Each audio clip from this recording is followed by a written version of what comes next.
Guys ఈరోజు నేను చేయబోయే రెసిపీ క్యాప్సికమ్ బజ్జీ. దాన్ని ఎలా చేయాలి ఏంటో చూద్దాం. Very healthy and very tasty కూడా.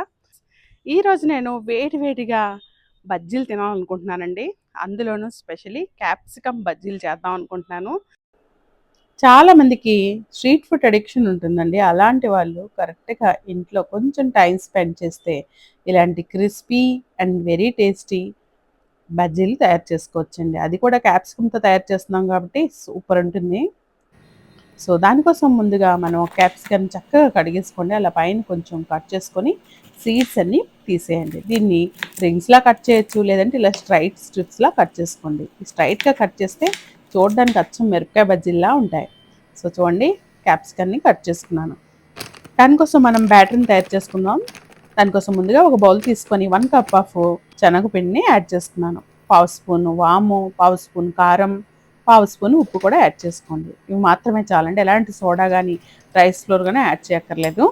సో చక్కగా ముందుగా ఈ పిండి అంతటిని కలుపుకొని అప్పుడు గ్రాడ్యువల్లీ కొంచెం వాటర్ యాడ్ చేస్తూ థిక్ కన్సిస్టెన్సీ వచ్చినట్టు ఒక మంచి బ్యాటర్ని తయారు చేసుకోండి. దానికోసం నెమ్మదిగా కొంచెం వాటర్ యాడ్ చేసుకుంటే ఇలా థిక్గా ఉండాలండి బ్యాటర్. చూడండి, వెంటనే ఫ్లో అవట్లేదు, నెమ్మదిగా పడుతుంది. ఇలా అయితే మనం బజ్జీలు పర్ఫెక్ట్గా వస్తాయండి. చూసారా, స్లోగా పడుతుంది. సో ఇప్పుడు మనం ఒక చిన్న బౌల్ తీసుకొని దానిలో కొంచెం ఆయిల్ యాడ్ చేసుకుందాం. చిన్న బౌల్ అని స్పెసిఫిక్గా ఎందుకు అంటున్నానంటే, ఒకసారి బాయిల్ చేశాక ఆయిల్ అనేది మళ్ళీ రీయూజ్కి అంత మంచిది కాదండి.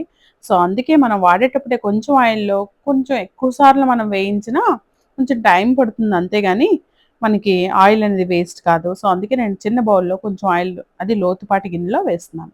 ఇప్పుడు ఒక్కొక్క క్యాప్సికమ్ ముక్కల్ని ఇలా మనం తయారు చేసుకున్న బ్యాటర్లో డిప్ చేయండి. ఇంకా డిప్ చేసుకొని మనం ఆయిల్ వేడెక్కాక దానిలో నెమ్మదిగా జారవిడ్చాలి. అయితే ఇక్కడ ఆయిల్ బాగా వేడెక్కిన తర్వాత దాన్ని లో టు మీడియం ఫ్లేమ్లో అడ్జస్ట్ చేయండి.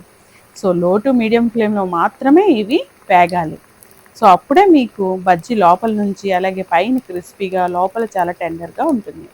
సో దానికోసం నెమ్మదిగా ఒక్కొక్క బజ్జీని వేసేసుకోండి. ఆయిల్లో వేసేటప్పుడు కొంచెం జాగ్రత్తగా ఉండండి, వాటర్ ఏదైనా పడకుండా. అలాగే కొంచెం దూరంగా ఉండేనే ఈ బజ్జీల్ని వేయించండి. సో ఇప్పుడు చూడండి, నేను ఇక్కడ చిన్న ఫోర్క్ వాడాను, బట్ మీరు మాత్రం మీకు ఏది అవైలబుల్గా ఉంటే అది వాడండి.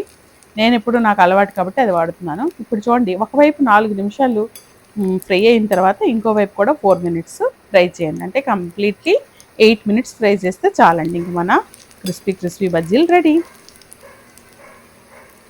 సో ఇక్కడ మనం రైస్ ఫ్లోర్ ఏం వాడలేదు కాబట్టి మనం శనగపిండిని చక్కగా, హెల్దీ అండి ఇది. మనం శనగపిండి ఏదో అనుకుంటాం, బట్ మనం ఇక్కడ వామ్ యాడ్ చేస్తాం కాబట్టి ఈ శనగపిండితో అప్పుడప్పుడు వన్స్ ఏ వైల్ తింటే ఏం కాదండి. కొంచెం ఓపిక్గా ఇలా గోల్డెన్ రెడ్ కలర్ వచ్చే వరకు ఫ్రై చేయండి. సూపర్ క్రిస్పీ ఉంటుంది అండ్ చాలా బాగుంటుంది. అయితే 3 టైమ్ స్నాక్గానే కాకుండా నేనైతే వేడి రసం అన్నంతో ఇలాంటి బజ్జీలని తింటూ ఉంటానండి.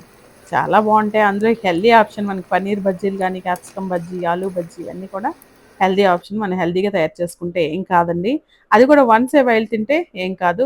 బట్ స్ట్రీట్ ఫుడ్ అలా బయట రోడ్ల మీద అలా తింటే మాత్రం it's not good for your health అండి. ఎందుకంటే అక్కడ ఆయిల్ అనేది అంత హైజీనిక్ కాదు. మీరు ఒకసారి అబ్జర్వ్ చేస్తే మీకు తెలుస్తుంది. సో ఫైనల్లీ దీన్ని ప్లేటింగ్ చేసుకుని దీంతో పాటు మనం టమాటో సాస్తో తింటే బాగుంటుంది. అలాగే స్పైసీ గ్రీన్ చట్నీ అంటారు కదా, దాంతో కూడా తింటే బాగుంటుంది. బట్ నాకైతే ఈ టమాటో సాస్తోనే ఇష్టం. లోపల చూసారా ఎంత బాగా ఉడికిందో. క్యాప్సికమ్ కాబట్టి ఈజీగానే ఉడికిపోతుందండి. చాలా బాగుంటుంది అండ్ పిల్లలు కూడా చాలా లైక్ చేస్తారు. బికాస్ మిరపకాయ బజ్జీలు తినాలంటే కొంచెం కారంగా ఉంటాయి కాబట్టి వాళ్ళు పాపం తినలేరు. కానీ ఇది తింటే మాత్రం అటు మిరపకాయ బజ్జీలా కొంచెం టేస్ట్ అంతా అలాగే ఉంటుంది, బాగుంటుంది. తప్పకుండా ట్రై చేయండి. ఓకే. సో ఇలాంటి క్లైమేట్లో ఈవినింగ్ టైంలో టీ తాగుతూ క్యాప్సికమ్ బజ్జీని ఎంజాయ్ చేస్తే సూపర్ కాంబినేషన్ అండి. సో తప్పకుండా మీరు ట్రై చేయండి. సో గైస్, చూసారు కదా ఎంత ఈజీగా మనం క్యాప్సికమ్ బజ్జీని తయారు చేసుకున్నామో. మీరు కూడా ఈ రెసిపీని తప్పకుండా ట్రై చేయండి. అండ్ వెళ్తూ లైక్, షేర్, కామెంట్ కూడా చేయండి. అండ్ స్పెషల్లీ సబ్స్క్రైబ్ చేయండి. See you in the next video. Till then, bye bye, take care.